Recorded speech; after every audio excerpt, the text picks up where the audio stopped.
Maravilha, nossa primeira pauta. E agora a gente vai chegar na nossa, tocando o nosso trenzinho aqui para o segundo momento. Jornalismo econômico e as reformas. O nosso querido convidado, Luciano Zaru, vai nos dar o prazer de abrir a pauta, por gentileza. Senhores, é com grande prazer que eu tratarei deste tema. Ao mesmo tempo me causa, paradoxalmente, oximoricamente, uma certa irritação. Então, como diria aquele golpista, controlar-me-ei, ou pelo menos tentá-lo-ei, que ele adorava a mesóclise, o latinismo, enfim. Então, vamos nós.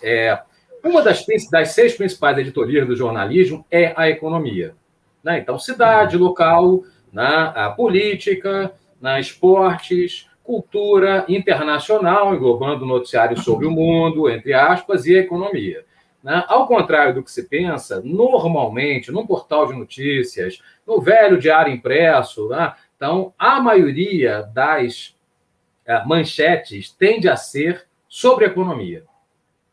Então, é uma das disciplinas que eu, e não me prolongarei nisso, que eu defendo que, de alguma forma, tenham de ser tratadas no ensino médio, quais sejam direito e economia, para que as pessoas comecem a entender o que é o dinheiro, o que é a moeda. Eu não vou me arvorar a explicar isso diante de doutores e mestres em economia. Mas, enfim, então, desmitificar isso e direito para saber dos seus direitos e deveres, obviamente. Tá bom, mas o que faz o jornalismo econômico do chamado PIG? E PIG não é porco em inglês, é o Partido da Imprensa Golpista, que foi cunhado por um antigo deputado de Pernambuco, salvo engano, um mnemônico meu, o senhor Fernando Ferro, e popularizado pelo grande jornalista saudoso Paulo Henrique Amorim. Então, o que faz o Partido da Imprensa Golpista, pelo menos desde o advento do Plano Real? É neoliberalismo na veia do paciente, já nos estertores da sua vida, senhoras e senhores. Qualquer tema, se for futebol e os caras forem mas o campeonato estadual deve continuar ou não, a visão hegemônica será a neoliberal. Mas não dá lucro, dá lucro. Aí algum bobo como eu vem, mas e a tradição? Não, mas não dá lucratividade, não sei o quê. Então, e quem faz isso, em geral, são aquilo que só existe em economias e em países com déficits civilizacionais. Quais são? São aqueles que eu brinco de os bilionários assalariados. É o sujeito que defende a agenda do patrão.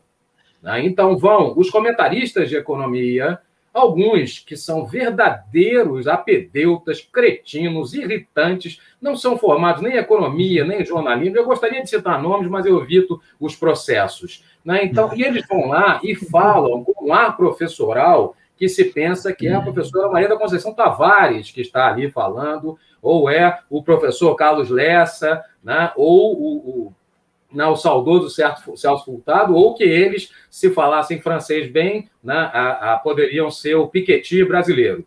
Então, verdadeiros cretinos que são pautados pelos seus patrões. Então, eu trouxe aqui, não se assustem, eu tentarei ser breve, 4 teorias do jornalismo que explicam isso.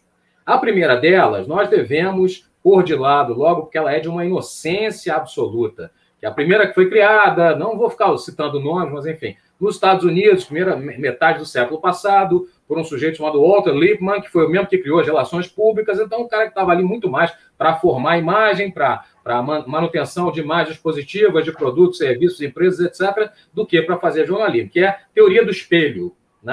O público leigo acha que a imprensa é o espelho da realidade. Olha, essa é uma das inocências, uma das ingenuidades colossais que o gênero humano pode ter no século XXI. Nem pode mais.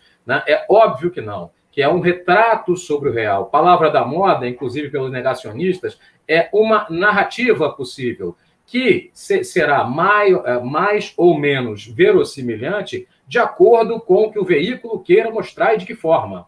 Aí já passo a segunda delas, que é o quê? A teoria do newsmaking. Tem esses nomes ridículos em inglês, quer dizer, uma espécie de fazer jornalístico. O que é isso? É a rotina das redações, e lá os jornalistas efetivamente constroem a enunciação né, e produzem aquilo que é considerado fato jornalístico, que o senso comum chama de notícia.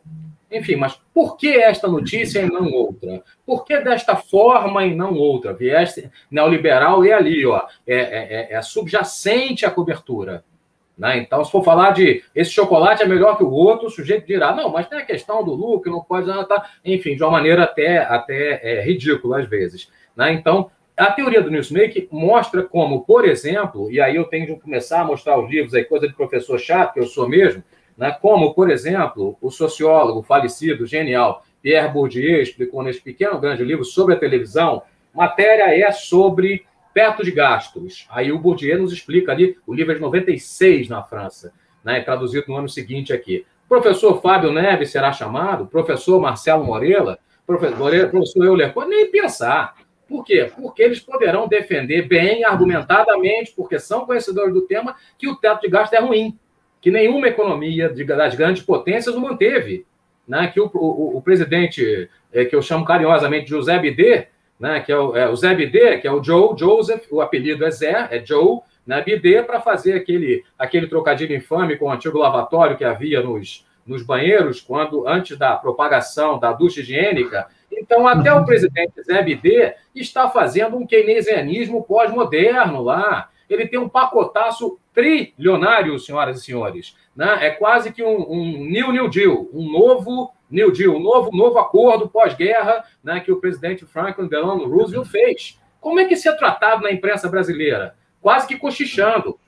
Por quê? Porque senão aqui alguém pode ter essa ideia e país periférico não ter desenvolvimento keynesianista, industrialização. Né? O próprio presidente Fernando Henrique, na sua obra sociológica Sofrível, defendeu a teoria da dependência. Então, quer dizer, isso está na cabeça dessa gente até hoje.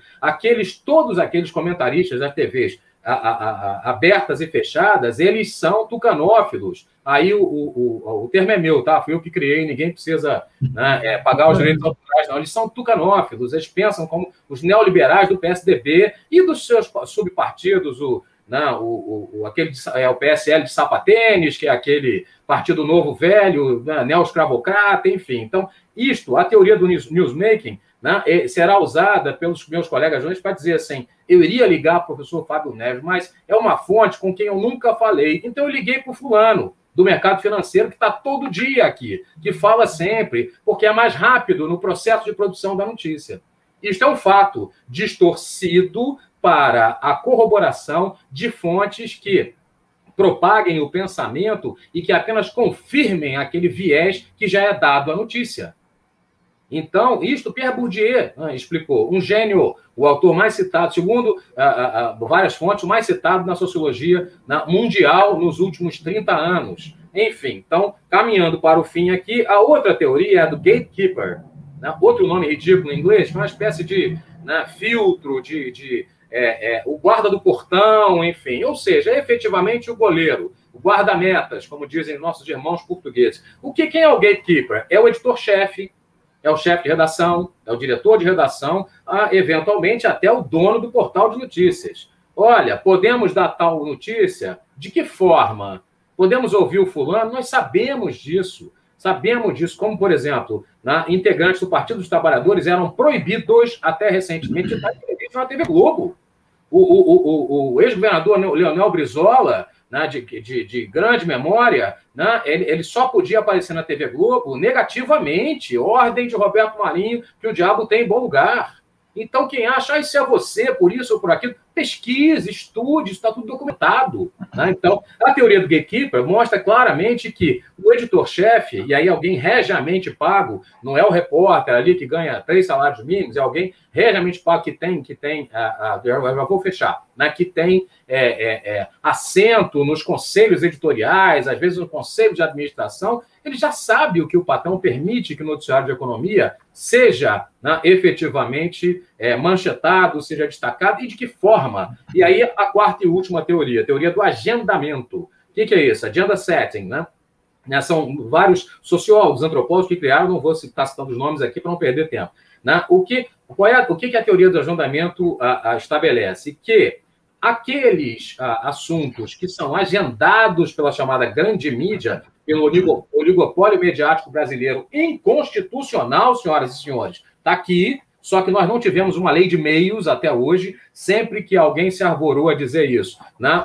Houve uma confusão, né, da imprensa dizendo que era censura, não é apenas uma regulação econômica dos meios de comunicação, que mais ou menos que Estados Unidos, Canadá, Portugal, Inglaterra, França, até a Argentina tem. Aqui não. Aqui não se pode falar nisso. Tornou-se um anátema. Não, isso aí não pode xingar a mãe do sujeito. Não é censura. É concorrência. O princípio básico da economia, do capitalismo. Os caras não querem concorrência. Do neoliberalismo, né? Exatamente. Exatamente. Aí a teoria do agendamento. Então, é uma discussão que não se agenda. Para concluir, outras discussões que não se agendam mais, que eu sempre brinco, o professor Fábio Neves sabe disso. Pô, o estagiário que botou isso no ar, esse cara deve ter sido dispensado hoje. Né, que é o quê? Rapidamente. Por exemplo, não se fala, né, da cobrança, né, de imposto sobre lucros e dividendos das empresas. Só o Brasil e a Republiqueta, com devido respeito à Estônia, não cobram isso.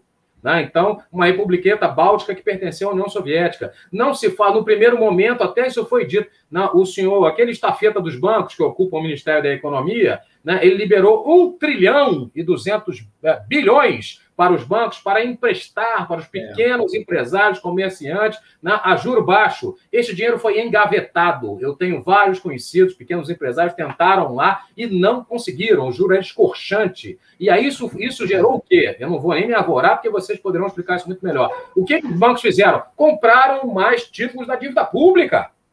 Né? Dívida pública esta que não é auditada. Nunca se vê a Maria Lúcia Fatorelli, né, falando numa televisão, o Eduardo Moreira, oriundo do mercado financeiro, ou um dos meus colegas aqui, qualificadíssimos, doutores em economia. Por quê? Porque esses dirão o que o dono do veículo jornalístico não quer que seja dito. O debate é interditado.